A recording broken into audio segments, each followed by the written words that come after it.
হয়তো ইতিমধ্যে তোমরা অনেকেই জেনে গেছো যে আমি অনেক অসুস্থ। আমার প্রচণ্ড জ্বর, ঠান্ডা, সর্দি।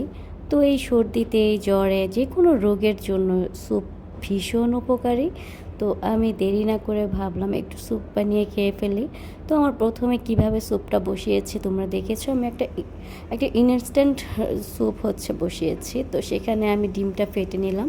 এখানে স্কিপ হয়েছে, লবণ দিয়েছিলাম ডিমে, সেটা তোমরা একটু লবণ দিয়ে নিও যাতে করে ডিমের স্বাদটা বেড়ে যায়।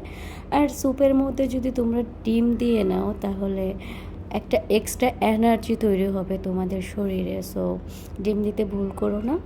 আর এক্সট্রা স্বাদের জন্য আমি একটু টমেটো সস, একটু ম্যাগি মশলা দিয়ে নিয়েছিলাম। তো এতে করে তোমার স্যুপের মজাটা একটু বাড়বে। তো ফাইনালি আমার স্যুপটা হয়ে গেছে। সবাই আমার জন্য দোয়া করো।